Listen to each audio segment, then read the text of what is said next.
This episode of the Play the Game podcast is brought to you by LoneWolfPaintball.com. And when it comes to paintball, Lone Wolf is the name you can trust. They have been in the game since the very beginning as Michigan's premier field and supplier since 1987, and Lone Wolf has built a legacy of excellence, passion, and service that runs deep in the game.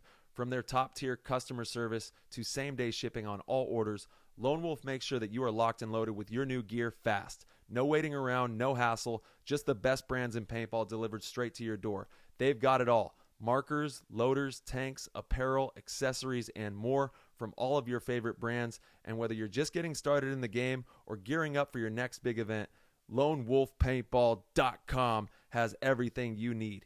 Be sure to check out their YouTube channel at Lone Wolf Paintball and follow them on Instagram at Lone Wolf PB to stay up to date on all the latest gear, exclusive sales, and community content. At Play the Game Podcast, we are incredibly grateful for Lone Wolf's continued support, and we cannot wait for you to become a part of their growing community. Head on over to LoneWolfPaintball.com right now and gear up with the best in the game. What's going on, PTG Nation? Thank you guys so much for tuning in. This episode, we have Ryan Gray, one of the coaches from Red Legion, one of the most storied organizations in the history of the sport, and host of the Coaches Show Live. Ryan is always full of knowledge, and he shared a lot of really insightful information with us and shared some secrets too. So you guys are not going to want to miss this episode. Without further ado, we're going to hop in the show. That was an insane inside move by Marcelo Margot. Great communication. And the crowd starts chanting Harmon. Great shot by all the guys. So Tyler Harmon saved that game. He came out with 2 wins. Marcelo Margot was on fire.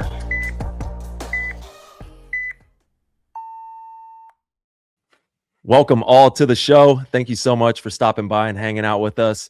We have a really great episode for y'all. This man has been competing and coaching for the recent future here. He's been coaching some of the top teams in the world, but he's been in the game for decades.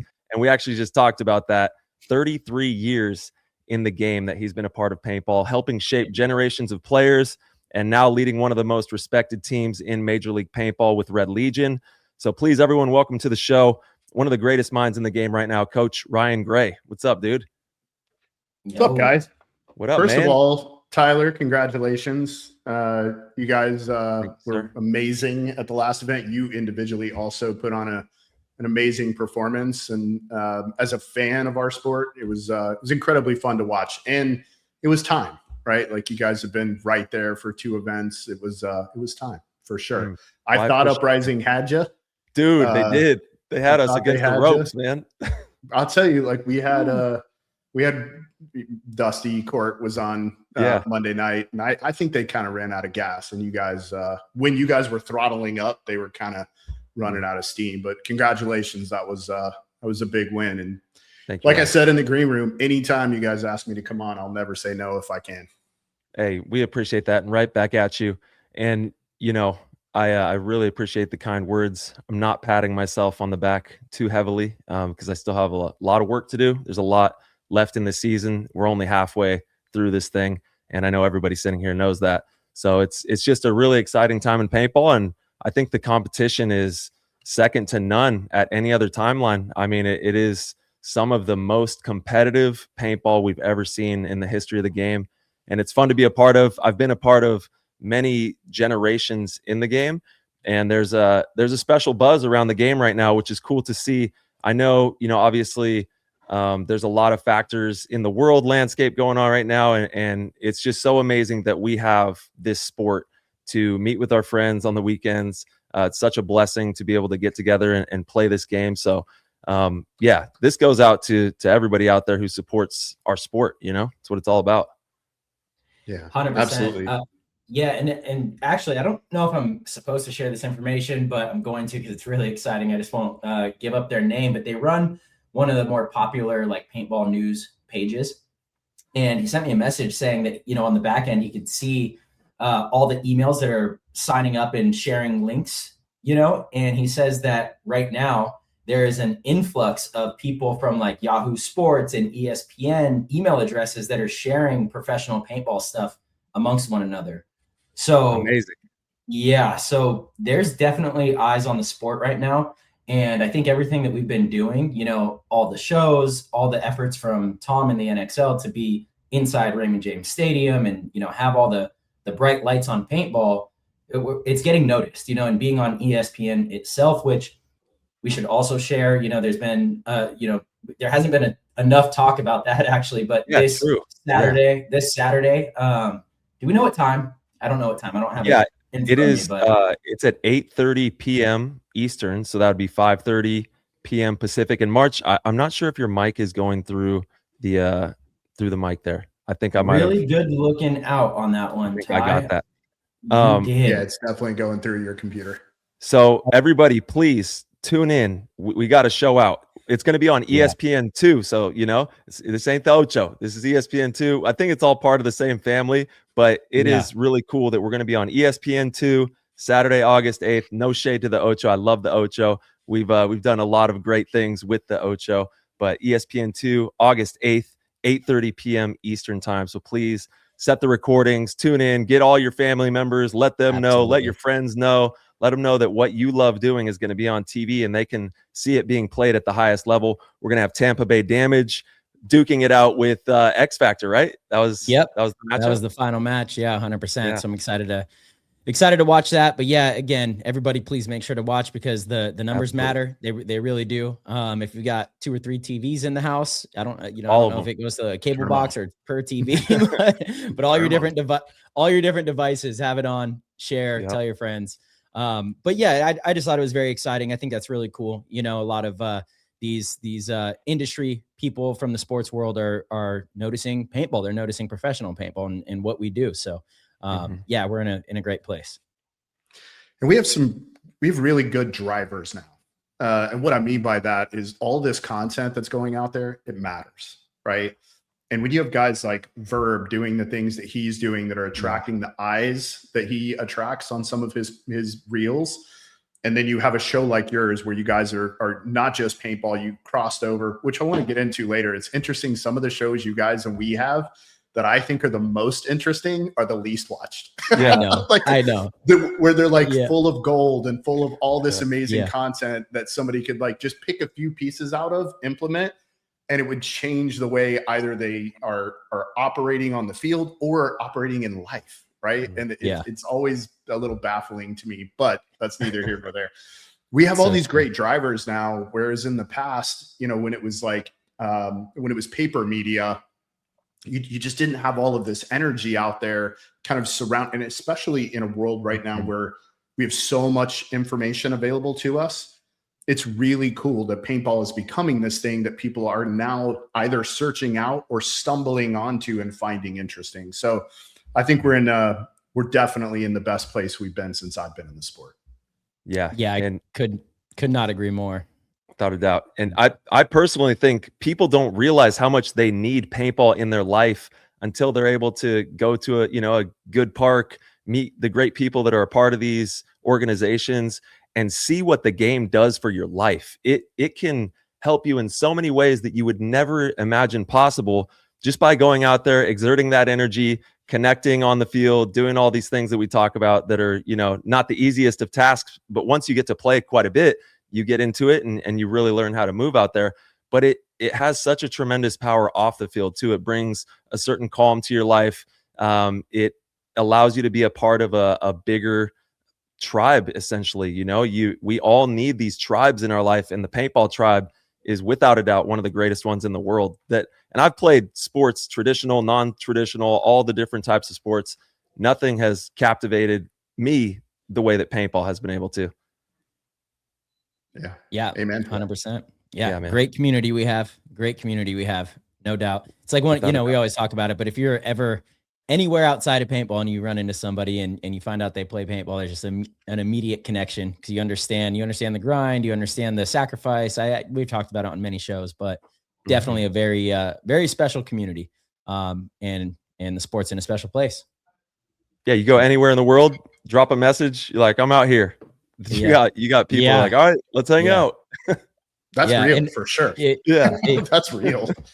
It is. And Ryan, it's funny what you mentioned about the episodes that you know, I feel like there's some of the most gold, but not often the most watched. It's like back before we're doing podcasts, you know, whether it was a YouTube channel or even just trying to curate your Instagram. I remember, you know, Ryan and I would always, Greenspan, we would always laugh about the fact like we would spend a lot of time putting together this really insane travel video with like some of the coolest experiences and all that. And you'd upload it and you'd think it was going to be this huge thing and people just didn't care. But if you post a video of you like going through your gear bag, like everyone watched it, everyone loved it. I would get all the numbers and you're like, gosh, you know, this is not, you know, I mean, it's good, but come on. Totally. So, and you guys said, and it's funny too, because Monday, I just got to listen to your last show between Monday and today. And there was a similar theme in the work, right? You got to love the work to like the win, right? If you love to win more than you like the work, you're probably never going to win. Right. And so there was a common theme, and a lot of the guests you guys had on, and kind of the theme of our show on Monday night was very similar to that. And in my head, I'm like, oh, this makes perfect sense that those are the least watched episodes, because most people will never win because they don't want to do the work. They don't want to watch those episodes because they're not entertaining as much as you got a really cool guest on, right? Yeah, they're not flashy. Exactly. Yeah, for sure. Yeah, that was entertaining to me, though. Yeah, truly. And that episode that we did, I feel like it's just I don't know, ground. It just sets the foundation for people to understand. Okay, you know, there's no pathway in this. There's no book. There's nothing. You know, there's no way of really knowing how to navigate what we all do here. So having people like you, obviously Marky, we had Kyle, just great minds in the game who understand that there are ways you can cut avenues into this life. You just have to be willing to put in the work. It's not glamorous. It's going to, you know, be sleepless nights and all that good stuff, but it's going to be worth it if you love what you do, you know? And it's interesting. It's like, that's the secret to everything. Yeah. Right. That's the magic pill to everything. If you really want to do that, you just have to work really hard. You know, I love that Verb talked about, like, I learned most of the stuff from you know, YouTube training videos. Yeah, the university. Like, yeah, he did the work, right? Like, he learned how to he failed a lot, which is an important part of the work. You have to build that. I don't know what to do or not to do until I do it, right? And I fail. And now I know, all right, that's not the way. Let's do it this way. And it's funny too. You put something together and you're like, this is going to be amazing. And then nobody likes it, right? And then you put the thing out there that you're like, I'm just going to throw this out there, and everybody loves it, right? But it's all of those things kind of combined that sort of make the dream happen, right? You got to do the work. Yeah. Totally agree. Yeah, that episode was really important to us too, because while we were at the WCPPL, we were just having conversations about the up and coming pros, and there's just not the same amount of up and coming pros that I feel are chasing paintball full time. And I'm not saying that's a bad thing. I think it's wise of these young players to be, you know, making sure that they secure a career outside of paintball, and then professional paintball can be their almost hobby, if you will. I mean, that is what it is if you're not making money from it.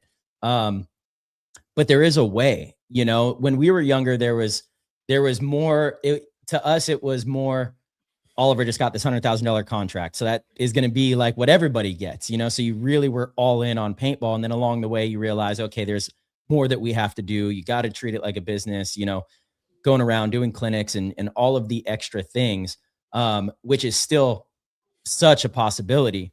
And there's only a small portion of up and coming players that are doing that. And so we were kind of nervous a little bit, almost, at least I was, when we were having that conversation, because I was like, you know, if people aren't pursuing it the way we were, will shows like this exist if we ever retire from this? Like, who's going to be the changing of the guard that carries the torch to do all of these things that we're doing? Going to fields and doing clinics, I think, is one of the most important things for, again, curating the next generation of players and inspiring people to keep playing and getting better at paintball and, you know, all of those things. So that was kind of part of what inspired the episode. And, you know, I hope the listeners got a lot from it, and hopefully it inspired some people and showed them, you know, how they can make this dream a reality. I love that you said that in the way that you did, because that has been, since I've been with Red Legion, and kind of taken on more of a recruitment role with the organization, and I've always kind of had a knack and an eye for talent, right? Like throughout my career, I found some of the, most talented young players, Dusty and Devin Odell and Colt Roberts, and in kind of that first iteration of Texas Storm. And then the second iteration of Texas Storm, I had Clint Johnson and, Dylan Bewley, and, Mark Johnson was already, he started playing with me in 2006, right before I retired. So Mark is really on that list too. I've been really blessed, but also it's being able to kind of see fortitude, work ethic in people that you can then train how to play paintball, if that makes sense. Mm-hmm. One of the big things, and I think maybe we talked about this at BKI at the Combine, Marcelo, was that one of the things that I really want to do before it's time for me to go is I really wanted to be a part of finding the next couple of guys who can do exactly what you just said and understand the responsibility of it. Not just, I want you to come here and be a great player, but I want you to come here, be a great player, and learn how to be a steward of the sport. Learn ambassadors of the game. Totally. What are the next things that you as a servant can do to serve the thing that is serving you, right? What are the other things that you can do? Now we've got Thomas Hara out there doing clinics with Corey. Hold on. What'd you say his name? Aura. Thomas Aura, right? My bad. Thomas Hara. All right. Yeah, there we go. Which is a great name for him because he's a really special young man. But he's the man. We loved that episode. It was so good. Me too. And he just crushed. He did such a great job. Yeah, he crushed. So I really want to be a part of that process, right? Of finding who these next young guys are going to be, and then instilling in them with certainly the way Red Legion respects the game. Right. Mm-hmm. One of the big things about the organization is they respect paintball so much that they're not willing to do a lot of things on the field that other players are willing to do because they just respect paintball too much. Right. You're never going to see these guys maliciously overshoot someone, or they just don't think that that's part of the sport, nor is it respectful to it. They don't act wild and crazy. They try to stay very professional and very stoic in the process. So to me, this is a great organization to be able to bring these young guys in, give them that sense of responsibility and respect for the game, but then also help to guide them on like, hey, these are all the other things that are in front of you that you now have the responsibility to help pick up, right? Whatever that is, you got to find your pathway, pick some of those things up and keep helping push this thing along. So I'm really motivated about that. I love that. And another thing to note in that is my game personally skyrocketed as soon as I started doing clinics, and it just continued to ascend the more that I coached. Then when we started PTG, the more that I did just being involved in paintball, not just practicing and playing, the better I became as a player. When you're just thinking about the game 24/7, talking about it, thinking about it, teaching it, so these things as a young player that can help you build a career within the sport can also help you become a better player, and I've seen that. Yeah. I've seen it with, look at, Greenspan. I think he's a great example, obviously widely considered the GOAT of paintball by many people. And he has also been somebody who has been just so immersed in every aspect of paintball, the business side, coaching, teaching. You look at a lot of the great players, they've done a lot of these things, and so to me, it's no accident. It's not, it's very obvious that just the more time you can spend with your mind in the game, the better you're going to be. And there's something interesting about coaching and teaching clinics. And I get that a lot of people feel, well, maybe I'm too shy to do this. I don't like public speaking. And, I didn't either when I was younger. I was always nervous to get in front of a group. I remember my first 20 clinics, like I would have this heavy feeling in my throat, and it was my turn to speak. It was like so uncomfortable. It still sometimes gets like that. It really does. Yeah. But the more you do it, the more comfortable you get, the better you get. Just like anything, it's a muscle that needs exercising. The more that you practice, you will be able to overcome it, and it will help you, because you're explaining theories that you believe in. You might have somebody that questions you in a way you didn't foresee, and you have to justify yourself or be like, oh, actually, okay, maybe that's not the right way to play this point, or this position, and the more that you do it, just the better player you're going to become. So it really is a win-win. Yeah, agree. Mm-hmm. Yeah, right. Where are you at these days? You're still in Texas, right?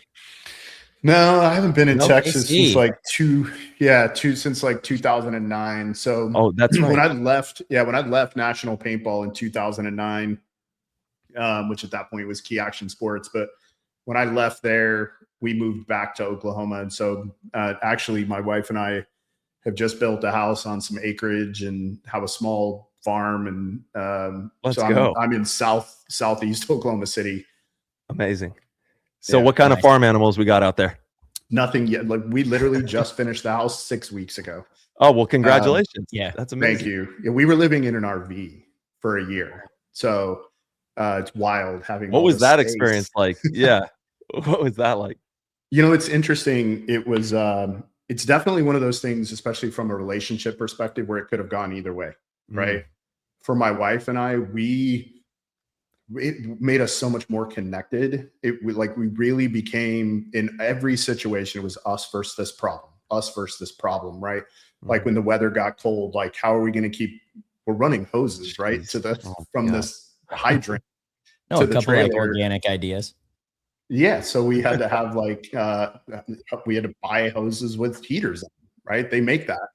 I had to run heated tape all around the pipes around the bottom of the trailer, and had a capacitor, a converter go out. I don't know. I'm not an electrician, but I learned how to change a converter. Electrocuted myself once. Oh no! But it really it became us versus these problems, right? And so we came out of it on the other side. In January, we'll be married 30 years. I don't know that we've ever been as connected as we are right now. So congratulations to you both. That's amazing. For us, it was amazing, right? It was so cool. Well, yeah, it's, you gotta just be winging it. You're just winging it. You're like, all right, we got this. This is what we got to accomplish right now. We're like, how do we do that? All right, pull up the internet. Let's see what we got here, and start working on it. Yeah, it's exactly right. You also just dropped a major nugget to having a winning organization. When the team starts looking at it as us against the problem ahead of us, rather than turning on each other for making mistakes, it's us against the problem, and you endure multiple failures together, and you can overcome that together. That's when a team starts to build great chemistry, great confidence, and you start to have a winning organization. That's like one of the key foundations, I think, actually. Totally. Yeah. And again, there's so many things, and Ty said this earlier, there's so many things that cross over, right?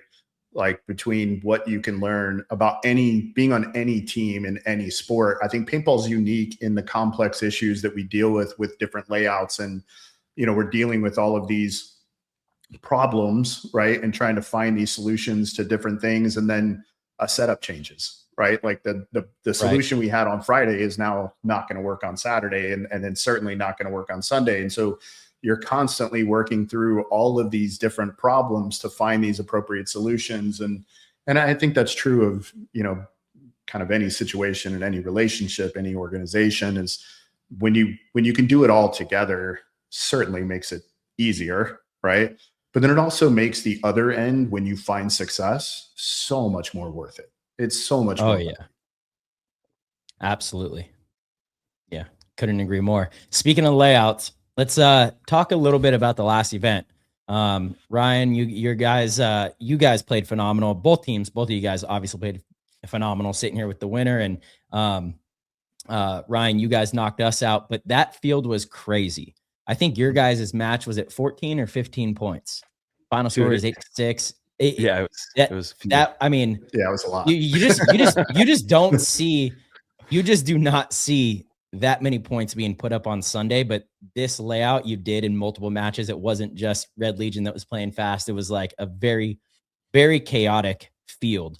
And your guys' match in particular went so back and forth. It would be like, okay, Red Legion's going to win this point. They're for sure going to win this point, but there'd be this counter move, and this big move would negate that, and then Impact would win the point. And then the next one, it would look like Impact's going to win the point, but then a big move would happen. Like, it was literally just like a heavyweight match, throwing blows. And it was the same thing in the finals, with you guys in Uprising, just like back and forth.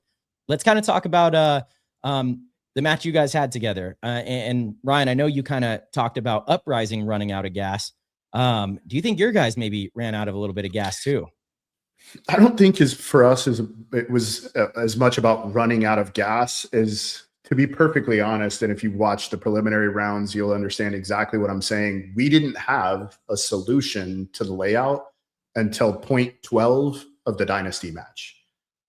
We didn't have an appropriate solution for the layout until point 12 of our Saturday last match of the tournament, right? Mm-hmm.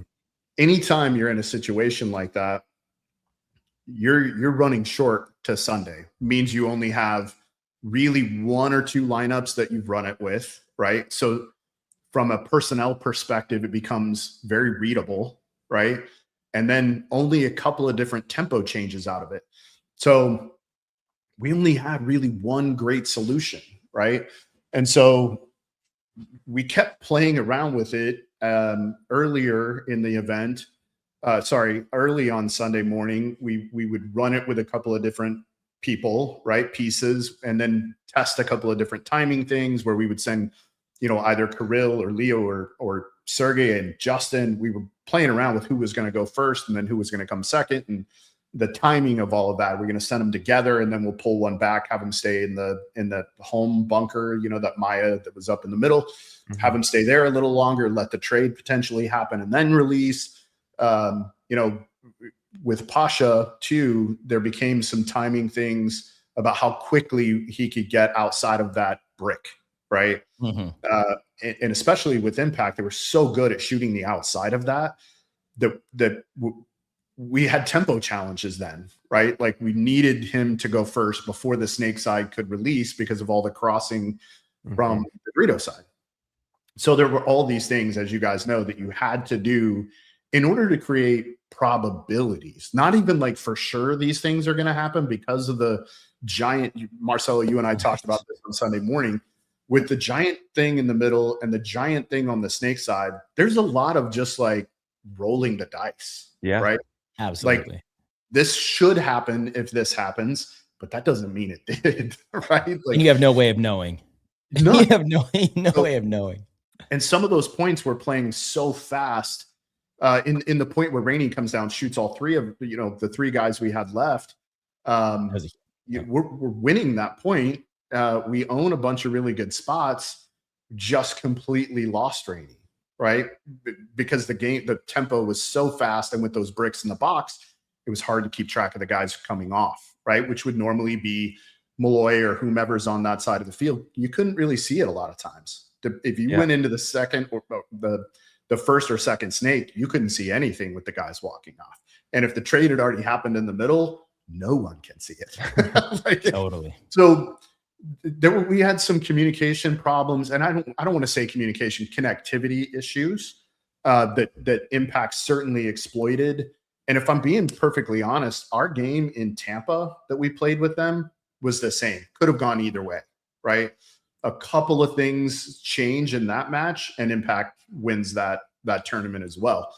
But I don't think we ran out of gas. I think we had preparation issues where we didn't have an appropriate solution going into the layout that took us a little bit to find once we got to the event. And thank God we made it, right? We went 2-2. Like, when has Red Legion gone 2-2? I mean, I don't know the last time. Since I've been here, we've never gone 2-2. Mm-hmm. So we didn't have an appropriate solution coming into the layout. And I really felt like Impact exploited that really well. Like the tempo changes they had through the middle of the field. And then also like combating a little bit of what Pasha was doing on the Dorito side, and they would bring it back to us. And then perfect timing a couple of times on turning the layout. Right? Where we would be dominating one side, be even up bodies, and then they would turn the layout really fast in a great counter and win a point they probably shouldn't have won. So I don't want to say that Zach and Rainey had two big moves in that match. And sure. Tyler, even when you jumped over into the 50, it caused, some commotion. Like there was a lot of, you're right. There was a lot of really good counter punches from both teams, Yeah. It was, it was exciting to watch. Yeah, and I forgot I'd even, dude. I completely forgot about that move. Yeah, Yeah, he shot the guy in the snake, jumped right over. Yeah. But and I literally just watched this match on Thursday. I watch an hour of paintball. The layout. That's the one I watched on Thursday. As everybody should, you know, it's also fun. Like, I love watching sports. I watch golf and baseball and every sport under the sun, basketball, football. We got some games this Thursday. I know people are excited. It's happening. But everybody should be watching as much paintball as they possibly could. And on this layout, Ryan, it was one of the first layouts I've played in a long time where no matter where you are on the field, you could win the game. You know, you could win it through the middle, going all the way, cutting through the middle into their tower, running through, bunkering people. The Dorito side was lethal on this field. Mm-hmm. If you pressed on that Dorito side the right way, lethal. You could get 2-3, dunk on them, win the whole game. And obviously the snake side as well. There were so many channels to get creative with. So it was a wild layout. It was a fun one. And I'm certainly not making any excuses. I think Impact beat us. Like, they just beat us. You know what I mean? Like, it was back and forth, man. It's like, at that point, like, I felt like we were playing well, right? They beat us, right? Yeah. In that match, the better team prevailed, right? We weren't we haven't beat you guys in a long time either. I just want that to be known that you guys have been whooping our ass, you know. We've had your number for a while. Yeah. Since I've been here, that's the only time we've lost to you. Yeah. I felt like Sergey got shot off the break a few more points than he did the rest of the tournament towards the end of that match, and then he started cramping. So I guess that's kind of why I asked about running out of gas. I mean, it was so humid. Like Tyler, you've talked about at the end of that game. Whew, yeah, like it was so hard. It was a pretty much a impossible field to just be fresh on, no matter how in shape you were, because of the humidity. You just can't keep enough liquids in. And you guys have gotten a little deeper, Ryan, but you guys still run a pretty tight, it's like 6, maybe 7 guys. Impact definitely has a little bit of a deeper roster, and I think that obviously helped. But do you mind if I speak to that really quick? Yeah, go ahead, for sure. Yeah, and that's what I mean about problems. My son got married on Sunday of the layout, so I unfortunately couldn't make it to prep. So I kind of showed up blind, right? But I could see they were sending me video every day, and I could kind of see what was going on. And there were some things that some of the young guys were doing at training where I was like, there's no way they're going to be able to do this at the tournament, like running and shooting all the way to the box. And some of the things that they were able to do, I knew we're not going to be able to do this, right? Yeah. And so after we played that first match, like, we kind of just made a coaching decision, like, in the next match, which was Ironman, I believe, we are only going to play these 5 guys and rotate this one guy on the Dorito side until we create some continuity, right? Just because there were, from my perspective, and the data showed this, we had multiple problems, right? Like, we had tempo issues on the snake side with guys trying to press. We had an undeveloping center, right? And all of these things are a result of the other, right? The middle couldn't, if you lose the outside guy on the snake side, now the middle can't really develop. He can't go through if there's no one outside of him. Pasha was doing a really good job getting forward, but if there's absolutely no pressure coming from anywhere else, he would end up 2-3 guns on him and he dies, right? So again, it's like compounding. One thing creates another. So we kind of made a decision. Whereas like the event before, we played 9 people pretty much the whole tournament. We played 9 guys until we got Sunday. We're going to play 6, 7 guys. That's it. Of course. Yeah. But we played 9 for most of the tournament in Dover. Yeah. Cincinnati was a different story where we needed to be playing 9. We couldn't. Yeah, totally. No, I get it. I mean, kind of leads into the next question. We know that survey went out. What was your vote on how they should structure the events? Because obviously we have this huge long summer break. Part of that, I think, is so that the league doesn't have more tournaments in the middle of summer. What direction do you prefer? Do you prefer to leave it the way it is or change some stuff around? Because that event every year is going to be brutal no matter what, you know? Yeah. How did you vote that? I like it the way it is. Yeah. I don't want them to change it. I love this break, especially because of, and I know we're going to talk about this maybe later, but because of the things that we're sort of preparing to do with Team USA. Yeah. And it gives especially my group with the veterans, it gives those guys an opportunity to rest and heal and, come into that event really fresh and hungry and ready to get back to work. So selfishly, I think because of the Team USA stuff, I definitely don't want them to change it, I agree. Although it is still so tough, the flying back and forth to France and going we practice. Yeah, it's brutal. Like we have the non-layout practice 3 weeks out. I get home Sunday night, leave Monday for France. I'm there Monday to Friday, come back Friday, and then back to Tampa for layout practice, the following weekend. And it's a lot, but I do agree having I also voted that way. Ty, I don't know how you did. I like it the way it is. I don't have any problems with the setup it's been working. It's doing good. Yeah. I do think they are. Correct me if I'm wrong, but this last year and now this year, World Cup is a week later than it used to be. It used to be first week in November. Now it's like the second, right? Yep. It is.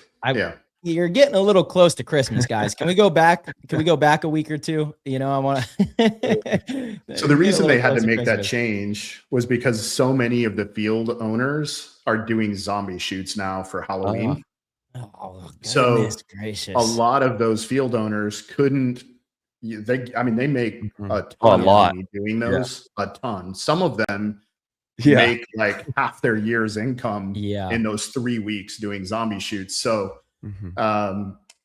kudos to the league for listening to the the people who are supporting them and saying, hey, like you got to move this back. We want to come. We want to meet with our salespeople. We want to look at new product. We want to,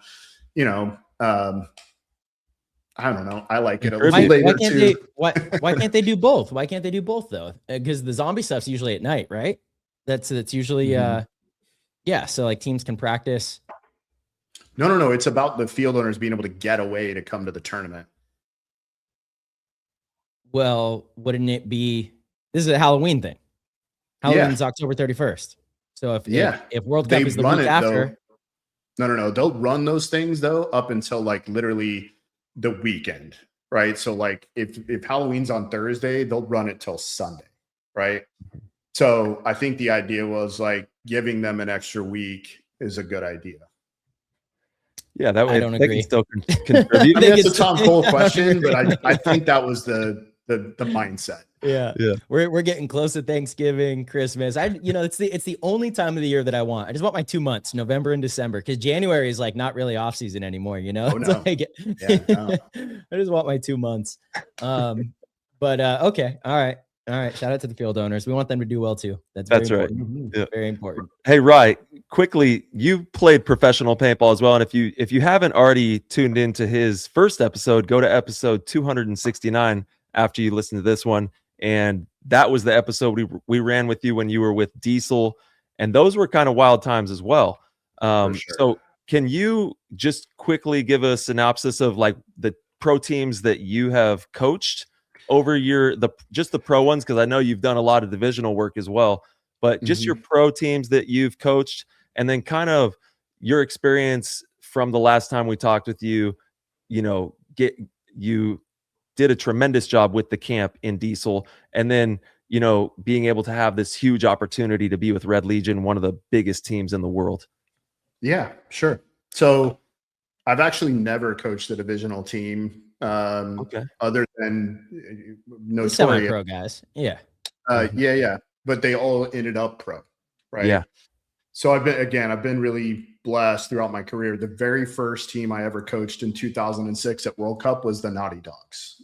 We got second to Red Legion, who just beat the brakes off of us. Immediately the next season, I started coaching X Factor. That was their first full season pro. And so 2007 and 8, I coached them. And then in 2009, during that off season going into 2010, we rebuilt Texas Storm.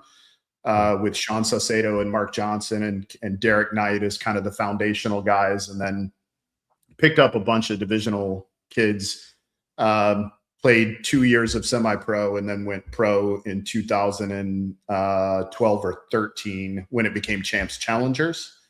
And then in 2015, I had a huge fire at my paintball park, which is what paid for Texas Storm.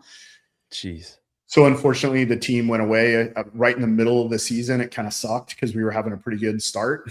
And then I stayed away. And to be honest, like at that point in my life, like I'm a raging alcoholic, and the alcohol at that point was like running my life. Right. So from that period until 2018, when I got sober, I kind of stayed away from paintball. And I don't know if that was by choice. I also think people didn't really want me around, which I don't blame them. But I stayed away from paintball. And then in 2021, Mark Franz from Austin Notorious reached out to me about, coaching them. And at that point they were a Division II team, but had aspirations to be a professional team. And so I went to that Virginia Invitational thing and coached them, and really that was like a feeling out thing. But they were good, right? They like had good gun skills. They didn't make Division II player mistakes other than communication errors, but like body looked good. The way they, played behind the bunker was good, great gun skills. So started coaching Austin Notorious in 21, coached them until 2023. And then I coached, and I was going to take a year off, but then Mark Johnson called me about coaching Diesel. And so I took that role on in 2024, and I was there for 4 tournaments. And then he fired me, and I went and coached Scalp with, I coached Scalp at World Cup. And I wouldn't say what I did with Scalp was much coaching as much as it was helping Vince. Right? Like, who doesn't really keep any data, doesn't really watch film, it was a kind of an interesting thing. Like, we got blown out by Houston Heat. And they were like, hey, we lost both games on Friday. And they said, hey, we're like rushing out. And they're like, yeah, we're going to go watch a basketball game. And I was like, what? And they said, yeah, we're going to go to a Magic game.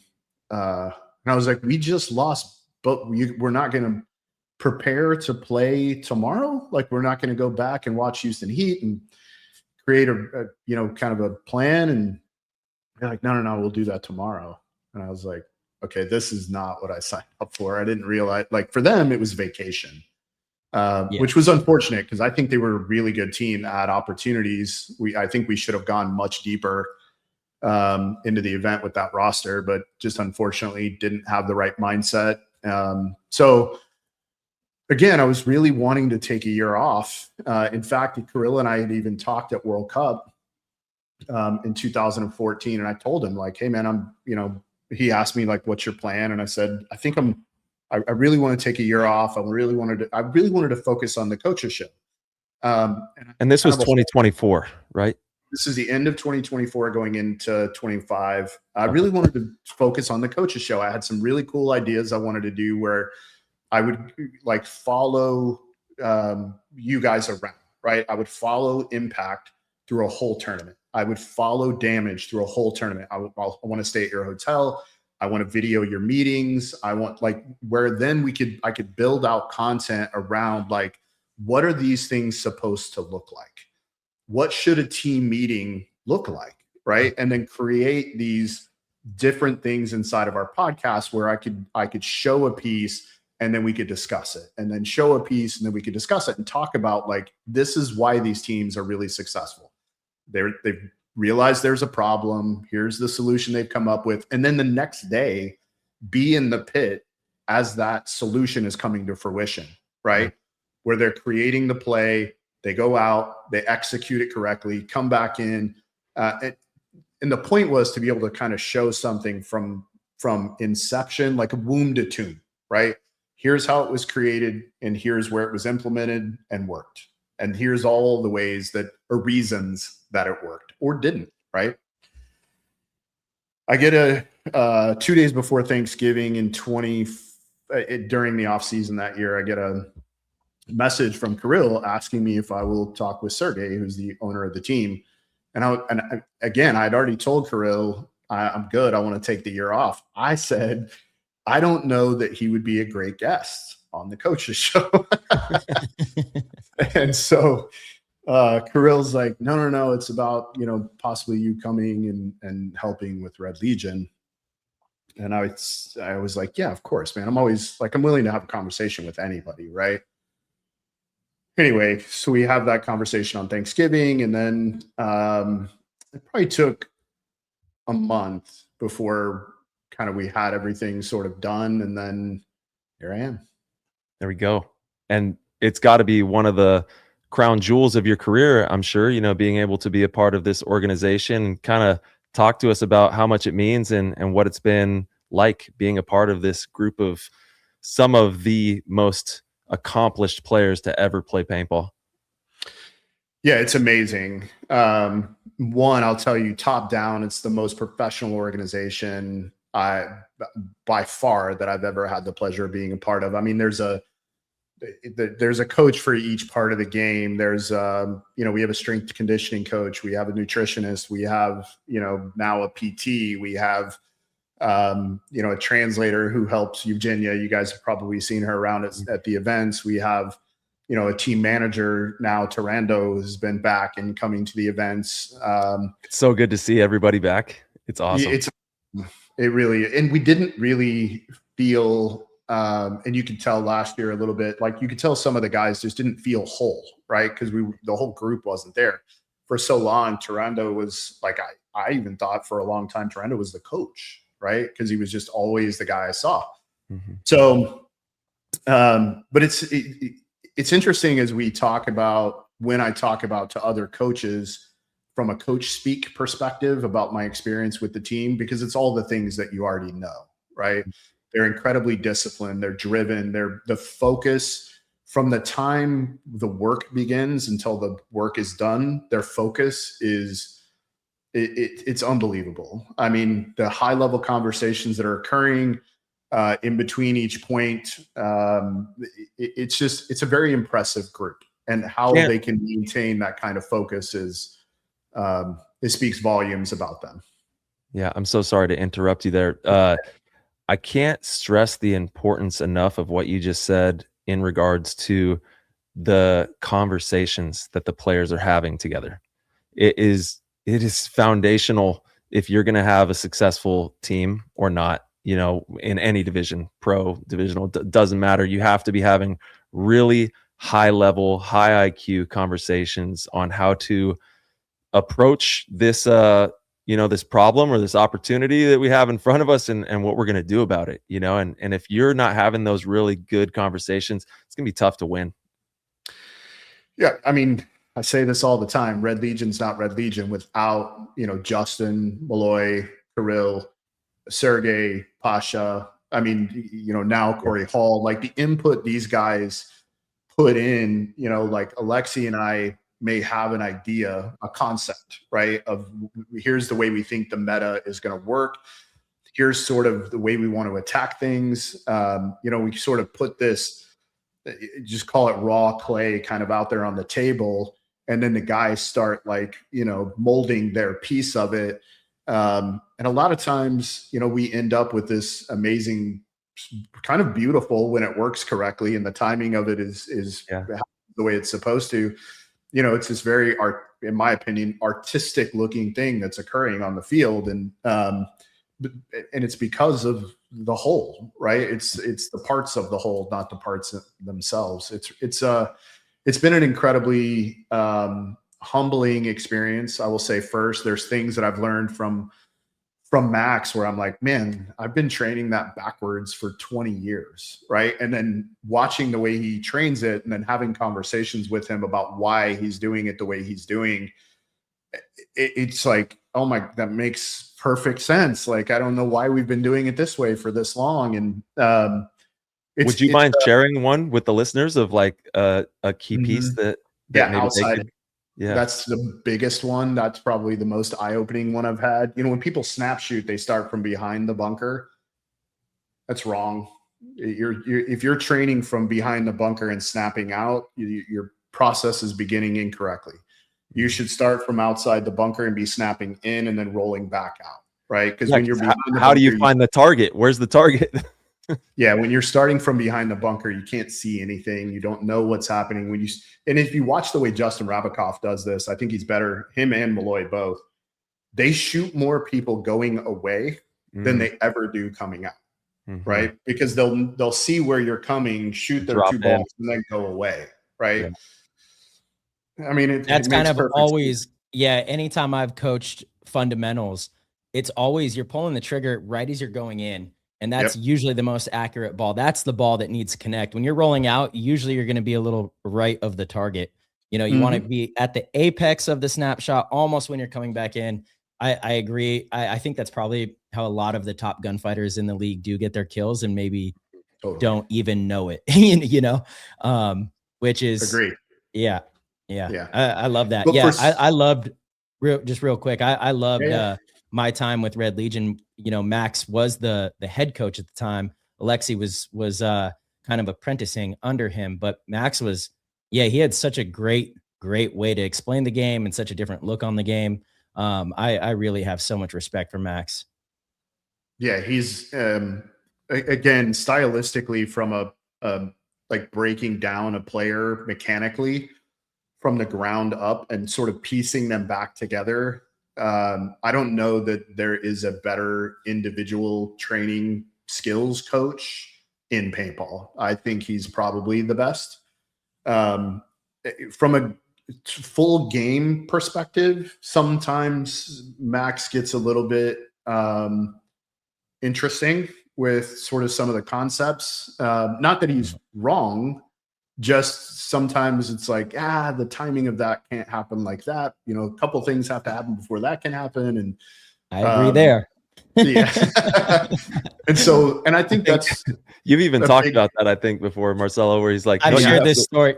I've shared this story a lot. Yeah, I remember specifically. Yeah, faster. I like had this great point down the Dorito side in a tournament. I shot like four bodies. It was relatively quick, like 40 seconds. And I come into the pit, and Max was not happy. He was like actually mad. He's like, so too long. And I'm like, I didn't have a window sooner, you know? And he's like, too long. Right. 5 seconds here, 5 seconds here. I'm like, fuck. All right. I love that. Yes. And so part of that, I think, is what makes him so good as an individual's coach, right? Is that, you know, he's really specifically watching you to make sure you're doing these things. I think sometimes losing maybe a little bit of what's happening on like the cause and effect of what's happening on the other side that's inhibiting you from 5 seconds. Sure. Which is where Alexi and me too kind of come into play, right? Where we're like, and really at the events, Max does a really good job sort of allowing Alexi and I to kind of do what we do. And I say nothing in the pit. I'll talk to individual players when Alexi's done, but Alexi and I have our conversation on the tower. As soon as we come off of that, I shut up, because in my experience, there cannot be more than one voice in the pit. It needs to be Alexi that they hear, right? To be clear, it's Alexi and then Kirill who's translating, but there needs to only be one voice. So I don't say a word until he's completely done. And if I have a note for someone, I'll give them that note and then I'm done talking, right? But the experience of being able to work with Alexi, who I think is also a brilliant guy. He's incredibly intelligent. The way he manages the lineup, I think he does a really good job. I think we lose focus a little bit, as you kind of mentioned earlier, Marcelo. We get into ruts where we're playing these 5-6 guys a lot, where I'm like, hey, we really need, there's no point in us having this training and developing system if we're not going to train and develop with experience, right? We don't know what to do with these guys next for the next training cycle if we don't see how they can perform here. So we need to, like, these guys need to play. And luckily, especially this year, we have gotten better about that. Yeah, the talent on the squad is playing amazing. And you guys have cultivated that all out of mostly the Florida area. Is that right? No, I mean, really just Jameson and his brother, but they're actually not even from Florida. They moved there. Jameson moved there for school. Yeah. Okay. Yeah. They're from Hara's from your area too, right? Hara's from Oklahoma. So Hara actually worked for me at my paintball field. That's crazy. He and his brother. His brother's incredibly talented as well. Great player. Older or younger? Older. Okay. And his parents are amazing too. They were at the last tournament and just great people. The best. They've been to all of them now. Like they're all in. They love it. So I love it. So we're all over the place, right? But we do go to Florida 6 weeks before every event and train. So we have 2 houses there that the guys all stay at. I mean, they train 5 days a week. Yeah. Putting in the work. That's right. 100%. That is, for up and coming players, it's a great opportunity to play a lot of paintball. And I love that format of it too. It's not like it's 5 days, from 8 to 5 p.m. It's a couple hours a day. And I think that's how it should be done. Rather than, we train in such a backwards way where we cram, so much play into one weekend. And I just don't think that you absorb the correct way. But in any case, Ryan, you are, I think well known for player development. And so I want to ask you, up and coming players, even in the pro division, what do you find is one of the biggest hurdles keeping players from, really breaking out and performing at a high level on the pro field, or I guess even in divisionals, but yeah, more so, the newer players on the pro circuit. What are those hurdles? Yeah, making it too complicated is the biggest one I see. There's a young guy here, Jalen. I think it's Jalen Perez that plays with Distortion. He lives here in Oklahoma now, and he's trained with Thomas and MJ a few times when I've gone out to train them. And he makes like these guys try to make it really complicated. They're trying to do way too many things, not keeping it simple, stupid like you should be. If you're a Dorito side guy and you're not, people want to try to play like damage and impact can play from a control perspective, but they're not ready to do those things. They don't understand that that controlled tempo paintball takes such a huge IQ and intricate, unique set of gun skills that if you don't have those things yet, that's not the way you should be playing. These young teams that are coming in now, I'll use Collision as an example, because if they would have played more points in the first 2 events and still had the same margin of loss, they would have made Sunday. If they would have played more points, still had the same margin of loss, so their probability of win-loss doesn't change, just played more points, they would have made Sunday. They were 11th in the first 2 events. Yeah, they missed it by 1 point in the 2 events ago. They just needed to win 1 more point in the games that they won. Yeah, totally. And so I think when these young teams come in and want to play a slower, more controlled style, and they don't have those skills, and again, that's way harder to do than playing up tempo. It is way harder to be successful playing a slower, because every gunfight you get in, every gunfight you get in, if that guy's a little better than you, or he's in a stand-up and you're in a Dorito, or he's whatever the case may be, and you don't really understand the probability of like, hey, maybe you do that one time but then go away and they keep coming back to it.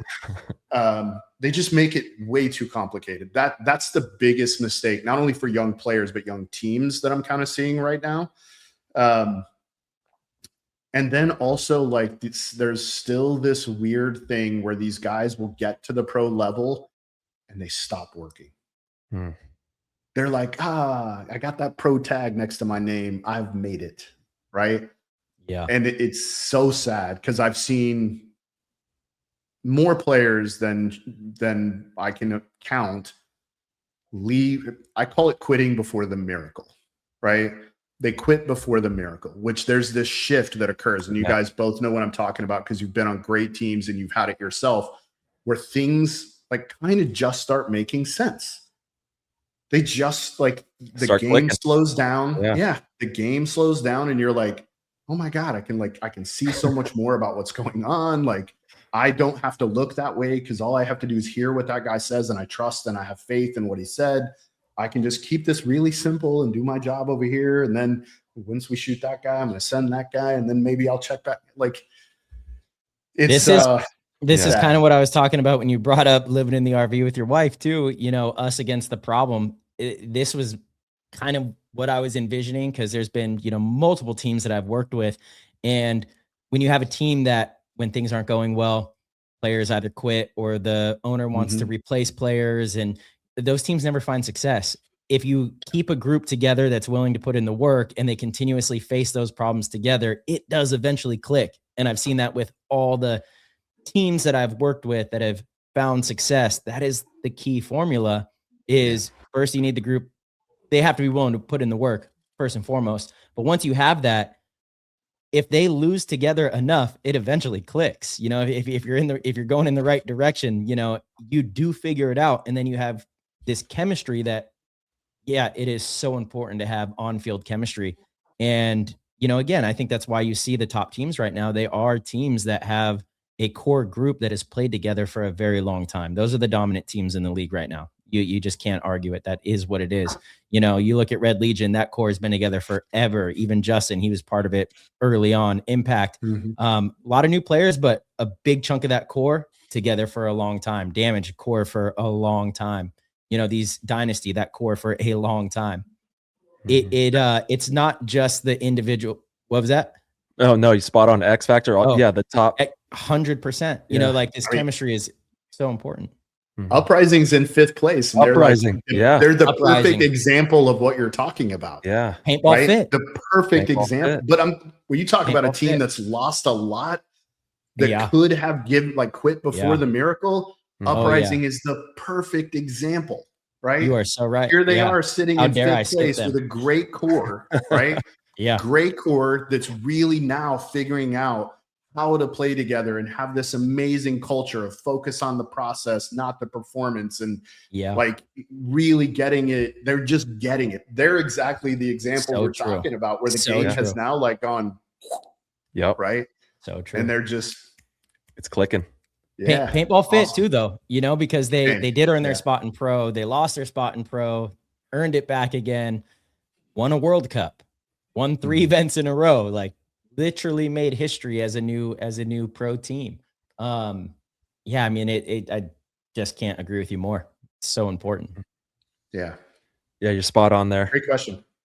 Yeah, and also, if everybody out there doesn't know, tune in to the Coaches Show, because Ryan also has an amazing podcast that he co-hosts with oh my God, Mike Bianca. Mike Bianca. Dude, Mike is the man. He is. I love Mike. Like he's like my brother, dude. Like, it's funny. First of all, we love doing the show because we love talking about paintball, right? Yeah. We kind of do talk nerd shit for an hour to an hour and a half every week, and you know, we get to geek out a little bit, and it's not as technical right now as I'd like it to be. In fact, we talked about that after our last show. Because we just did this show that was like a mistakes we see at practice. We gave like 9 big mistakes that we see, and it's like the least watched show we've done in months. And I'm like, this is the best content we put out in probably 6 We're months. right there with you, bro. Yeah, we know we know what you mean. You know what though? Those episodes are the ones that like you're loyal. They age well, and then they're evergreen. And then your loyal followers appreciate them more than ever. Like, I don't really care what the views were on our last one. I know the feedback we got personally was like more profound than any episode that has more superficial views, I guess, to call them that. But you know, there was another point I wanted to make too, Ryan, when you're talking about pro players, that it feels like once they turn pro, they kind of give up on the process. They feel like they earn the pro tag. I think part of that goes back to what we were talking about, where there's less players that are chasing. Like, again, when Tyler and myself were coming up, it wasn't I want to turn pro. It was, I want to be the best in the world at this, because that is my only goal. That is what I want to do. I can make this a career if I do that. Without the career side of things, that drive, like it again, if it's just a hobby and you're like, yeah, I want to check it off. A good example, golf for me right now is a hobby. It's a hobby. However, I'm hyper competitive, so I'm trying to play as much as possible. I have no intention of ever like trying to be the best in the world at golf. It just doesn't even really seem possible. But I certainly would love to compete, and I would love to see how far I can get in competition. I would love if I could earn, like, if I just ever even earned a pro card, I would be so happy. Maybe those aren't apples to apples, but it's the drive to be the best at something that is going to keep that going. And I don't think a lot of upcoming players have that drive, because that does require you to be completely all in. I know that I can never do that with golf. And I think a lot of players feel like they can't do that with paintball. So they can't go all in. So they aren't chasing to be the best player in the world. Some are, I'm not saying all, but it's not to the magnitude of, again, when we were coming up, it was like everyone our age wanted to be the next Oliver Lang. Everybody our age wanted to go all in and be the best paintball player that they could be, because they saw a career path along with that. You know what I mean? Does that make sense? Totally. Can I tell you one of the problems I think we have right now? Absolutely. Please. Everybody's salaries are a secret. Oh, I hate that. That's why we talked about that on that show too. I so agree. I think it is such a disservice to the sport of paintball itself. How can we change that? What other sport? Should players just start talking about it? Yes. I feel like when we safeguard that information, we're holding ourselves back, because we're keeping the next generation in the dark. It's like we're gatekeeping this awesome information that, like, hey, if you do all of these things, if you have a servant's mentality and you want to work your ass off, you can do this. Paintball is a side hustle for me. I make about 60 grand a year doing it. It's a side hustle. And I can make 60 grand a year doing it, right? It's an amazing side hustle. From a player perspective, you guys can make so much more. And you mentioned Ryan Greenspan earlier. Ryan, to me, I'm one of those people who thinks he's the greatest of all times, not just because of his achievements on the field, but because of the footprints that he's left in the sand in all of those avenues that you talked about. All the footprints that he's left in the sand on, you want to be a brand ambassador because you've built a great brand of your likeness. This is a pathway you can do that. You want to have a podcast? Here's a pathway you can do that. You want to do clinics and help coach young people with BKI? Here's a pathway you can do that. He has created every avenue possible, and he's walked it, right? That's for me, the man means as much as the accolades on the field for me, because I'm a character guy. I think, if you're a person of good character, I'm automatically going to boost you, right? I'm going to give you as much gas as I can, because you need to be in front of people. He's been that for me, right? He's the GOAT because of all of his entire body of work, not just what he's done on the field. So I think we got to stop gatekeeping salaries. We got to stop. Let these kids know, if you do these things, you can make this. Yeah. And even on the show that we just did, a ton of the information that's in that episode is not being talked about, and totally. What other sport is doing that at the highest level? I don't care if it's skateboarding or, whatever it is, obviously pro football, basketball, all these other big time sports, European football, that's all out there, man. It's all. I was going to say, I'll throw a thing out there that if anybody who watches that episode wants to do a clinic and you're concerned about curriculum or whatever, send me an email, ryan@thecoachesshow.live, and I will create 1 and 2 day curriculums for you. You tell me, Ryan, I want to do 4 hours on Saturday, 4 hours on Sunday. I'll create the curriculum for you and send it to you for free. Damn. Just go do it. I love that, Ryan. Yeah, I do too. I do too. Yeah, I Yeah, thought it's the on math on you. that Let's was go. I thought the math on that was kind of crazy to talk about. You know, if you're a pro player or even a, you know, semi-pro player, and you know you're committed it's at least 15 weekends a year to your team, you know, maybe a few extra. Let's say you Mhm. get 35 weekends, you know, where you can go and do clinics. That's if you're charging $1,000 a weekend, which is on the lower end these days, you know, but if you don't have like a big reputation, then, you know, that's probably what you're going to get, which is fine. That's still around minimum wage in California. You know, California minimum wage is like $38,000. And that's, you know, that's a little on the higher end across the country. It doesn't get you much in California, but it leaves you the rest of the week to work another job as well, you know, but you can make money in this game. It looks a little different than just playing. But it's possible, Totally. you know? And And there's so so many avenues too. It's not there's so just many avenues. So whether many. it's player development or you kickstart your own little brand and have, you know, these items that you present to the paintball community. And now maybe half your time you're spending doing training or coaching or being a part of your ecosystem. And the other half you're building your brand and having these cool products that you have on the weekends and going to all the paintball tournaments and really becoming a part of the game and falling in love with the game in those types of ways. You just have to get creative, and we can't stress that enough. You really have to get creative and think outside the box of what can I offer, how can I serve my community, like you were talking about earlier, Ryan. You know, this thing gives us so much. How can I serve it? How can I give back to this? And just get creative and have fun. And I guarantee with Ryan's help, you send him that email, you're going to be on the road to success without a doubt. Yeah, I will create a disclaimer here. If you yourself have shitty form, fix that before you go do the clinic. So maybe send me a video of you rolling, and then we'll make sure you at least have the basic stuff before I.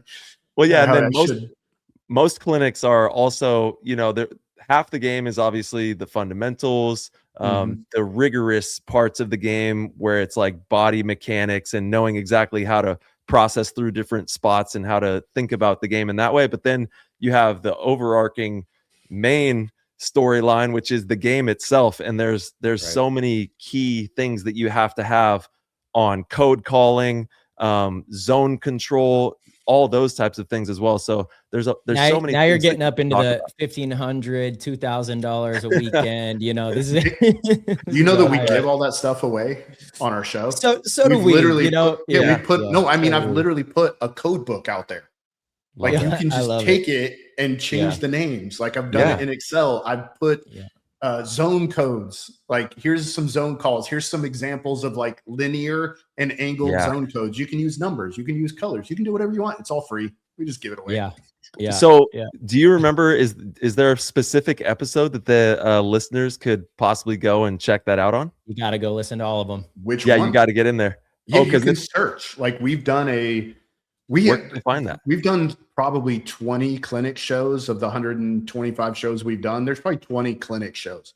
You can fit, like if you Google practice, right? You search YouTube, like practice mistakes, that one will pop up. We just did that one a couple of weeks ago. You can do 10 drills for success. That's another one that we've done that's awesome, where we talk about how to even create your own drills. But please feel free to steal ours. Like not only do we give you the drill, we give you all the different KPIs to track it. Yeah. So if you're serious about paintball and you're not taking down some notes right now, you're missing out. But definitely be sure to everybody go and give the Coaches Show a subscription. Follow them. You're on YouTube and audio as well, so you can. We're on Major League Paintball, so if you subscribe, you're subscribing to their channel, which is fine. Yeah. That's why we do it. Like, again, Mike and I do that. It was really a favor to Major League Paintball. Like we wanted to do the show and they, we don't get paid from them to do it. They get all of the money, which we're fine with. We do get some benefits from it, at the events and things like that. They allow us to do coaches clinics, which we're having one at the Texas Open. Lone Star Open. So if you go to our last show, there's a link in there where you can go, or you can go to Major League Paintball, majorleaguepb.com/coach is show. Okay. And you can sign up right there. But and they allow us to do those things for free. Thank you all from the bottom of our hearts for the tremendous support with the PTG show. If you are enjoying these episodes and want to help with the progress and development of this program and connect with like-minded, hungry paintball players, then head on over to ptgpodcast.com, click the orange Patreon link, and become a member of the PTG World Discord chat room. And now back to the show. All right, so we can do the clinic. They don't charge us for the venue.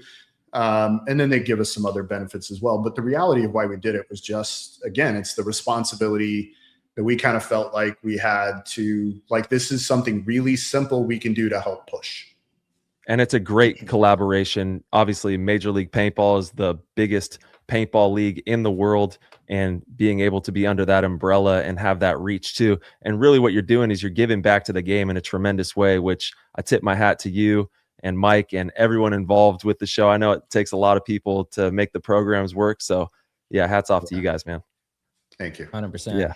Ryan, before we let you go here, do want to ask you about some of the upcoming changes for next season and what's being proposed with the format. What's your take on the potential format change with going with a running clock and, less time in between points? Do you think that is something the league should be looking to do or not so much? Is it less time? Is that what they're saying? It would in between be less points. Yeah.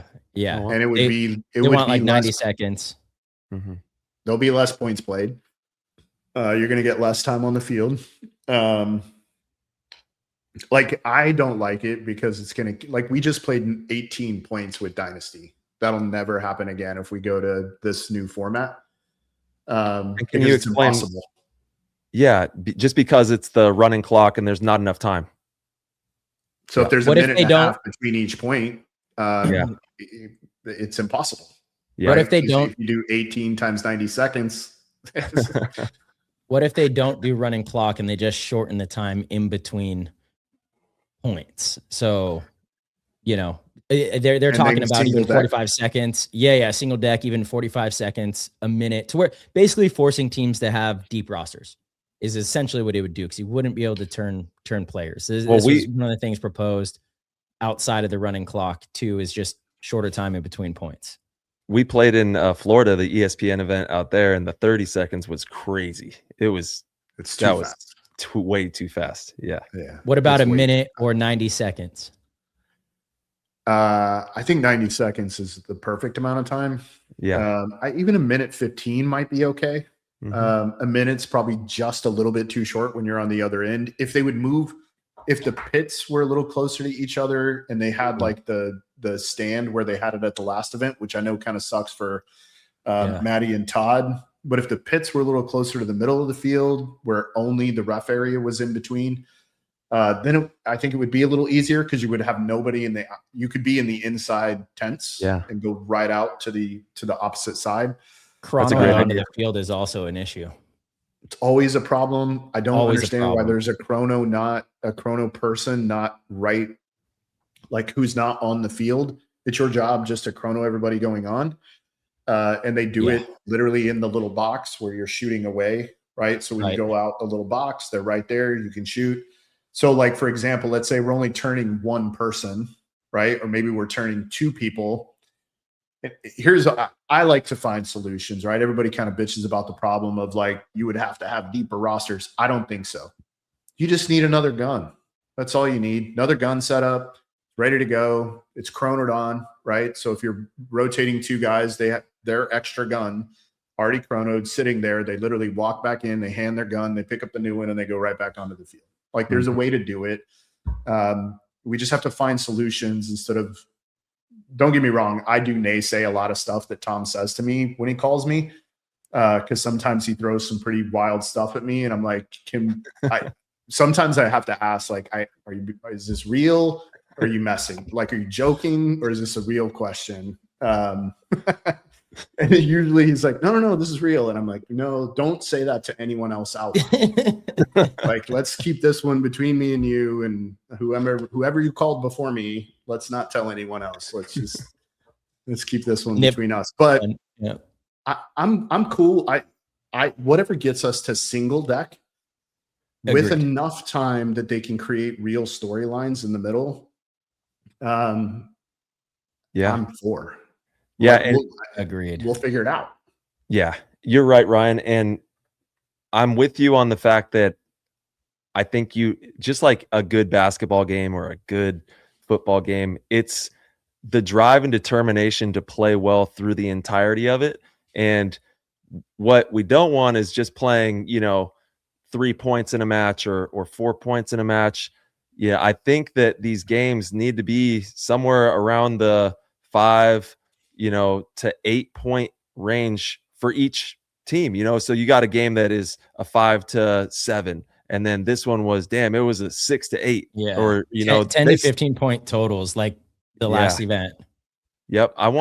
I think that it's just so much more exciting for a viewer to be a part of that experience as opposed to, a 2 to 3 or a, 2 to whatever the score is where you're just playing, 3, 4, 5 points.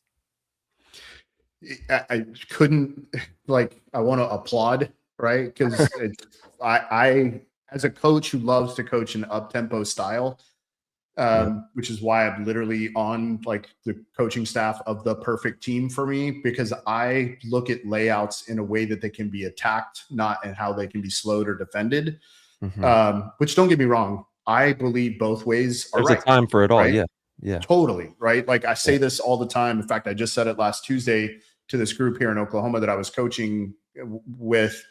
Thomas and MJ and some of the other divisional guys came out, and I was like, hey, listen, if your methodology and the way you guys like to play is more like, and I use both of your teams, impact and damage style paintball, literally the stuff I'm telling you, take the useful things and leave the rest, right? Like, if this is not the style in which you guys like to play, no big deal. There's nothing wrong with the way either one of those teams play. But I believe that the entertainment value, look at the last tournament. The only boring games we had were the blowouts, right? Like all the other games, even and this is not meant to sound disrespectful, even the NYX games were fun to watch because they were in it, right? Like they were close, and and there were 5, 7, 8, 10 points being scored every game that was played. That's fun. Yep. And a lot of it is layout dependent as well. And they've been doing a phenomenal job getting some really fun layouts. What do you think is going to be on this next layout, Rye? What are we going to see out there? I don't want to guess anymore. Jason's been mixing it up so well. I don't want another double snake. I can tell you that. That was a triple. That was like a triple snake. Well, yeah. We'll get a double Dorito side snake. Don't worry. That's what he just did in Europe. So you're probably right. The European, that layout looks fun. Exactly. That one's going to be fun. Really fun.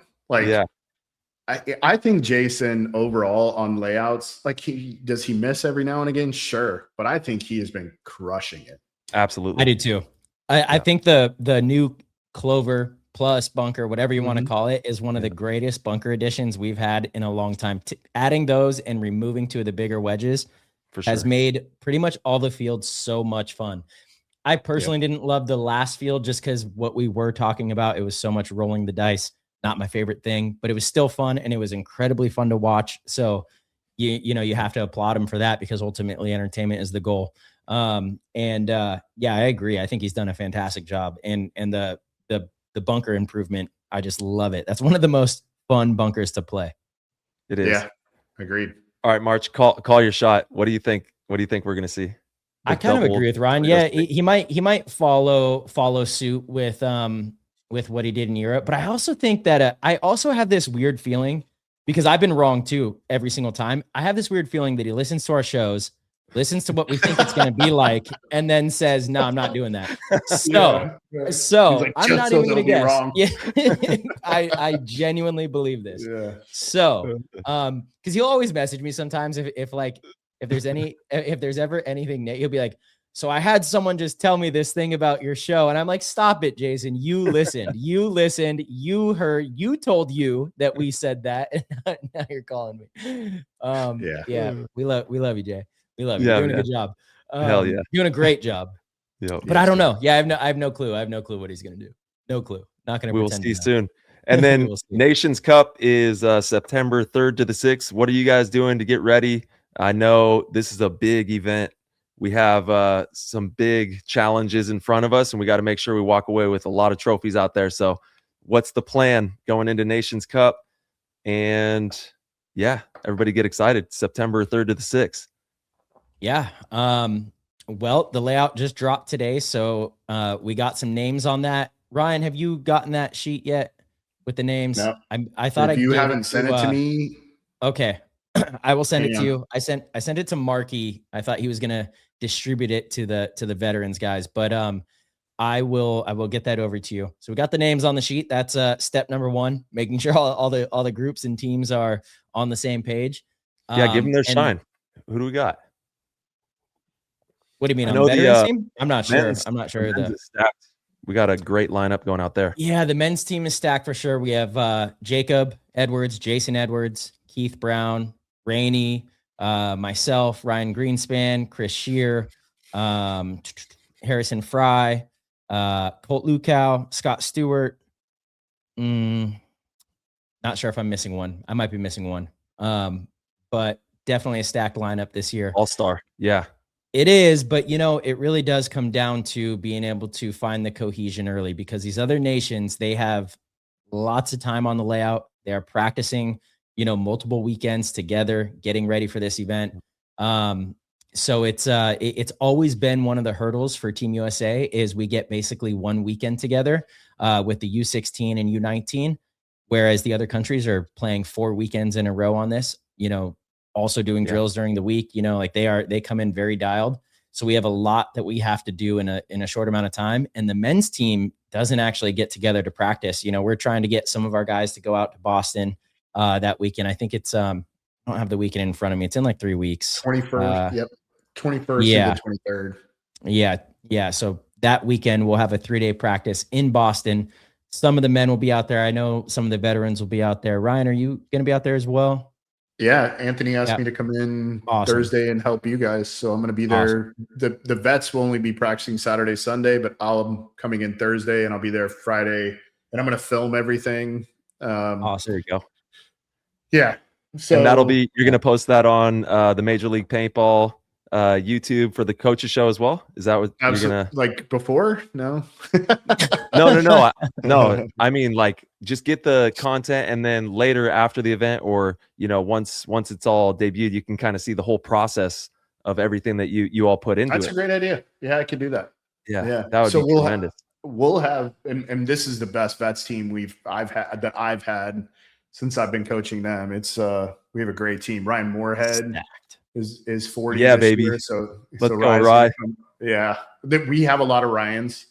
Yeah, Ryan Greenspan, Ryan Podesta. That's perfect because y'all have nicknames, so it's easy. Right. Ryan or Rainey is going to play with us as well when he's not playing with the men.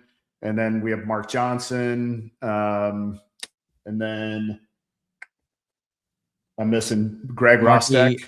Marky Ireland. Which I'm super excited about having Marky as well. I think he's going to be play a huge role for us. He's the man, Corey dude. Field, and he's a great teammate. Like, I watch him all the time, and you guys pit. He is amazing. He is. I've had some great teammates. I gotta say, Mantoni's back, baby. Yeah, baby. Mantoni. I gotta say, I don't know a better teammate than Marky, through and through, and it's so pure.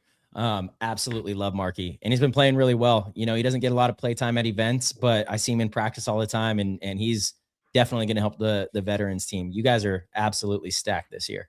Yeah, it's obviously I love playing tournaments, but when it comes to watching paintball, I don't get to watch a ton of it. Just, I get to watch the tournaments when they're done, that kind of stuff. This is my favorite weekend of being able to watch paintball. And I'm up at the craziest hours. Like, I literally set alarms like at 1, 2 a.m. and I'm up like for an hour. I see you in the chat when I'm up there commentating. I'm like, man. God, Tyler's up right now. It's 1 a.m. over there. I can't get enough of it. Like, I just these games have been so riveting to watch too. The Nations Cup games last year were some of the most exciting games I've ever seen. And I'm just like, it's hard to go back to sleep even after I watch them. I'm like, dang, that was a good one. Yeah, it's fun. You should have got your ass out there and played with the men's team. I miss it. I do miss it. Well, the last a couple of times. It'd be cool to have you back out there. I would love to actually, and that was the last win for like the accolades type of thing, was winning the men's USA event. And obviously I have, my wife and kids, and I have a lot of responsibilities, and she let me do that. We got it, and I was like, all right, that might be the last time I go back. Yeah, check it off the list. Yeah, a lot just of fun. because but actually I'm going to be 40 soon. I'm definitely going back when I'm 40. When I'm 40, I'm going back. So that's true. You got to play for the veterans team at least once. And your kids will get to a certain point where they need to see they're rolling. Stuff, they might be playing for the U16 team. That's right. We'll get them rolling. We got a few years here. And you know what? Now that I'm saying it out loud, I can't wait for that to happen, because there's something so special about this sport where, we're getting older, but you can still play at a really high caliber if you're processing the information out there and everybody's on the same page. And it's amazing to see the OGs still out there kicking ass, and we have current pros that are going to be out there with the vets out there. So it's going to be some fun paintball to watch. Yeah, and I'm so glad you said that too, in the way that you did, because when I do retire, I'll still do the Team USA stuff. Mm-hmm. Like, absolutely. That's a thing that I just like, I don't know that I'll ever like not want to do that. Like watching those kids, like this is my 4th season, watching them like for the last several years, especially the ones like Evan who are still in the program, and Colton the last 3 years, and like seeing their development. It's so cool to watch. Like it's the ones that really wrap their arms around the processes and really take advantage of this neat opportunity in front of them. It's so cool to watch. Like they just get better and better, and some of them exponentially. Yeah. Like you see them one year and they come back the next year and you're like, oh my God, they grew 6 inches and now you have muscle. Yep. Like, this is awesome. And they're the rising stars of our game. Those are that's the future of our sport right there. So we got to make sure we continue to nurture the development of the future of our sport. Yeah, these are the kids that are all in. And that's why, again, I don't think Anthony and Lori get enough praise for what they do to keep this program alive, and all the stuff that they do to make sure that really the next generation has this pathway to get recognized, get noticed. It's really special. And I don't think people realize how much work goes into it. But Anthony and Lori, I mean, they burn the candle at both ends, and they really deserve a lot of praise for what they do to keep this program. Can we give them a round of applause? Hit the applause button there. Yeah. So you mentioned like pathway for them. So there were 7 players that I made offers to in the off season last year. 4 of them were from Team USA. Yeah, damn. Absolutely. 4. Yeah. I mean, those are the kids that are very committed, you know that they've gotten some decent coaching, they are there every weekend and are able to do the work necessary, and it's like, we just have some players that have come through the Team USA camp that I'm so impressed with, so proud of. And I love watching their journey, seeing Evan on the pro field, seeing Colton, what he's doing. It's just like incredibly special, because we've gotten to see these kids since they were literally 11, 12 years old, and to see, their development, not just as players, but as young men, and that experience of being overseas with them too, and witnessing them experience these things for the first time is just incredible. So I agree, Ryan. I think, longer after I retire, the Team USA thing will probably be something that I continue to do, because it's so special. Very, very fortunate, very grateful for that opportunity. Same. Yeah. It's one of those, like, every year when Anthony's like, well, and I'm like, if you're going to ask me to come, I'm going to say yes. Like, as long 100%. As I'm invited, I'm going to keep coming, Yeah, I agree. Yeah, he's the man. Yeah. Thank you, Ant and Lori. And we do actually have a couple questions from the Discord in here for you, Rye. My favorite. Yep. I forgot about the Discord. He's in the Discord too. Sorry, shout out to Coach being in there. We got Nitro in the house. Thank you for tuning in. All right, Fab's got a great one. Hey, Ryan, on the coaches show, Uprising coach Dusty Court brought up how it's kind of odd to go playing the whole tournament in one format to then switch to 2-half system for finals. As some of the greatest minds in the game, can you guys discuss what small nuances change with this finals format? and how or if it impacts how you practice?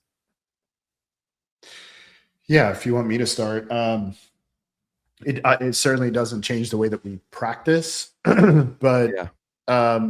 And we actually talk about this on the show. The 2 minutes in between points is actually a really long time. Mhm. So when, in all reality, normally it's two guys, right, who are still on the field because most of the guys have either they've been shot or they're walking off already, right? So it's really just two guys that are standing out there. So or one maybe even standing right in front of your pit, and the other one's touching the buzzer. The 2 minutes is actually a really long time. I really like the change in format on Sunday. I wish every one of our matches were that format, but with a shorter clock in between. Since Marcelo brought it up earlier, I'm just saying that's the format I would be really excited about. Instead of there being a 8-minute halftime or 5-minute halftime, that's a 3-minute halftime. I would much rather see 10 minutes on the front, 10 minutes on the back, 3-minute halftime with minute 15 to a minute 30 in between. I wish every match we played was like that.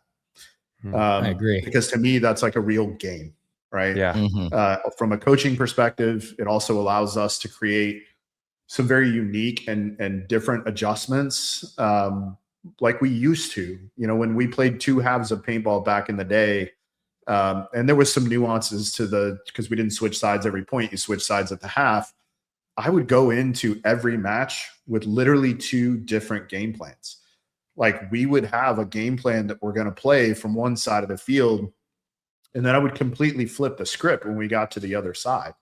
And I kind of did that the whole time that we played 2 halves. I would have literally 2 completely different game styles, tempo changes that we were going to do from each side of the field. So I really like the change. I wish we played that all the time. Yeah, it is fun. It's a lot of fun. I agree 100%. All right. Nitro wants to know, when it comes to prospecting new players, what is the one skill or technique that you'd want them to have going into the game? This could be brand new, fresh players or players that have been in the game for quite some time. Yeah, So great question. Yeah. I don't really care about the technique. What I look for is hard work. So like, I'll tell you the things that excited me about Thomas Hara and a few of the other guys that I made offers to is when I look at social media for a player, first of all, if your stuff is private, I'll never look at your stuff.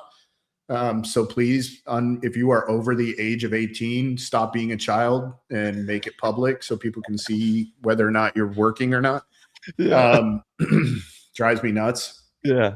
So I look at social media for a few things. The most important one is, are you working, right? I want to see like a video of you doing drills kind of after practice and on your own, or maybe with a partner. And then like with Thomas, I'll tell you the big thing that really got me for him, because I already knew his family life was awesome, was he was driving 5 hours to Kansas City every single weekend. So he was driving for 5 hours, sleeping on the floor or a couch, and then coming home Sunday night, 5 hours, and then working Monday morning. To me, as a coach who's looking for somebody who will fit in our program, that's the player. Is somebody who's willing to do that kind of work. And he's still doing that kind of work. He still is going to the field on the off hours of practice. So if we practice at 9, he's at the field at 9, and then he goes back at 3. He's still doing that every day. The other things that I look for are drama. If you have family drama, girl drama, work drama, I probably move you down the list, right? One, on your social media platform, I should never know you have drama. That's some baby back bullshit. Should never see that. And 2, you become incredibly unreliable if you have that kind of drama. So those are the things, just FYI, that I'm looking at. And it has nothing to do. I don't look for a certain skill. I don't look for your technique. We're going to fix all that. I look for work. I think it's important to discern the difference too between drama and hardship, because they're the same but different. Drama is how it's handled. Hardship is, things that you face. And I think, actually in up and coming play, oftentimes individuals that do go through certain hardships and overcome it, those are like often the type of people that you want in your program, your workforce. But drama is a totally different thing. And that is so well said. You can see it from a mile away, and it will bleed into everything. It will bleed into everything that you do. And yeah, unreliable is the amount of players that I've coached as well, where I thought had a very bright future, that just got completely derailed by drama, whether it was a bad relationship or, stuff that did not need to derail the career. It's a shame. And I guess the older and wiser we get, the more that we see it, the more you just weed it out right away. And you shouldn't have anyway. Shouldn't be on your social media. You can certainly see like I'm a pretty intuitive guy, right? Like I can read the difference between a challenge somebody's facing and drama. Mm-hmm. Totally. Like, I see that like right away. And I'm also the guy, like, and this is the other thing about making social media public, is I'm also one of those guys that if I'm looking through social media, because I post very rarely, right? Like it's just not in me to put my life out there in that way. But if I see like somebody I know and I do see something that looks like they are having a challenge, Marcelo, I've even done this with you, I reach out. I'm one of those people that will send you a message. Hey, you good? Like, you need anything? Any way I can help? Like, I'm that guy, right? But if it's drama, I'm gonna keep going past, or I'm gonna snooze you, or like, yeah, it's a different deal. I agree, 100%. So well said. And we got Marcus in the chat. This is more of a statement than anything. It says, yo, Ryan, you're the man. Learned a ton from you and Mike Bianca on the Coaches Show. He's sending love for all the perspectives that you guys bring in there. So shout out to you, Marcus. And then we have a great one from Kinman from Paintball Network Television. Everybody check out his YouTube channel as well. Is doing great work. What is a common mistake that you see coaches make, A, in practice, and B, at tournaments? Ooh, gosh. All right. Practice, there's so many. There's a lot. Wanting to coach every single part of the practice is a big one that I see, which means that you don't have a focus for that part of your practice. And so they get a bit overwhelmed, right? With like, gotta fix this, gotta fix this, gotta fix this, gotta, Mike and I talk about this a lot on our show. Like, and we literally just talked about this. And one of the mistakes we see at practice is not having an agenda. Even if it's not a written thing where it's really formal, you should have an idea of like what your practice structure looks like and what you're focusing on kind of in those blocks, right? Like this, we're going to focus on this element of communication. It's always funny when I hear coaches say, yeah, we're working on communication. I'm like, oh, so you guys you're practicing forever, because that never stops, right? Like, like a small element of communication, or, we're working on this up body drill or down body drill, whatever, right? But one of the big mistakes I see at practice is coaches trying to do like this all-encompassing thing without having a real plan, right? All of the things that you do at practice where your blocks are, there should be a plan for what it's going to look like. You should have some sort of metric around which you're going to track in order to determine whether or not it's successful, right? Every drill you do, we talk about it, and you should have 3 ways that you can track it. There should be some sort of time element, right? There should be some sort of goal element, meaning you have 30 seconds to get to this spot, right? Or to shoot. I don't like it when it's like a 3-on-2 drill and we've got to close this thing in 30 seconds. I think that's, especially for young teams, that's too broad. It needs to be here in 10 seconds, here in 20 seconds, here in 30 seconds. Does that make sense? Where the goals are more, and also that's easier to measure and track, right? And then that also has to be attainable and reasonable. So, yeah, I see a lot of coaches do that at practice. They don't have a real goal in what they're doing, and they try to do too much. At tournaments, the biggest thing I see coaches do is they coach. They're coaching at a tournament. Stop coaching at the tournament. The coaching happened at practice. When you're at the tournament, the coaching part's over. It's the product. If you're in Europe, the biggest mistake I see them is they don't know when to blow the horn. Oh man, they still haven't figured that out, which is just wild. I remember 2022 when I went over there to play with the Raiders. It was kind of it was the first event they had post COVID, and we were playing the Tauntauns in the finals, and we were up 1-0, and we had a long point and it was like a 4-on-2. And I remember sitting there thinking like, wait, they don't understand the situation. They drew out this 2-on-4 down a point for like 5 or 6 minutes and left themselves like a minute and a half on the clock. We won the tournament. I remember in the point realizing, because that whole concept is kind of, it's evolved and is somewhat new. And I feel like 2020 is kind of around the time when people started, really blowing the horn and understanding, hey, if we're down bodies, let's attack. It was a little sooner than that, but Europe has not caught on. And I remember specifically in that tournament just being like, I cannot believe that they are not blowing the buzzer or trying to do something right now. I'm just saying to our guys, like, hey, just sit, we'll settle in, we'll kill as much time as we want here. I remember that Archie Barnes played with you guys. He did. Yeah, he absolutely did. Yeah. Yep. Archie, Bobby Aviles, man, rest in peace. Yeah. I can't believe tomorrow is actually 4 years, which is Oh pretty love crazy. Absolutely love you, Bobby. Yeah. No, he was a beacon in the sport. Archie Barnes, he played the Dorito side for us, played really well. That was actually Bobby got him on the team. And that's right. Had a blast playing with Archie Barnes Jr. over there. But that's a big one. Clock management. Wins and loses you tournaments all the time. Totally. All right. Yeah. Sorry, Ty, go ahead. Oh, that's one of the pillars. You got to, I actually put that at the very top of the pyramid. It's like, what is the clock and the score telling you? Okay. Now let's look at what we got to do here. That's the situation. Every time it starts with, how much time do we have to work with? That's What's the score? How much time do we have to work with? And then we build off that. Yeah. Absolutely. Absolutely. AAFJRT, and this will be my last question from the Discord. But he says, Coach, thank you for all you do in the scene and for putting on the coaches clinics and the show. It really does help every listener. This is a two-parter. When tracking your own team, what are the main focuses after the break? And when scouting an opposing team, what should be the main focus? Gosh, good question. Yeah. So after the break for us, there's several things that are happening. And also it depends on whether or not it's in tournament prep or in the tournament itself. Yeah.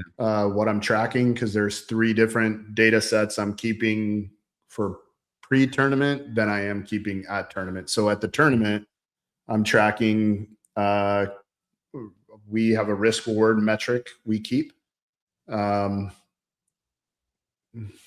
share it. So like every line leading to the other team's 40 basically has a risk characteristic, meaning if you're an attacker, you're engaging in a gunfight from the first line, your risk is 5, which is the highest it can be, right?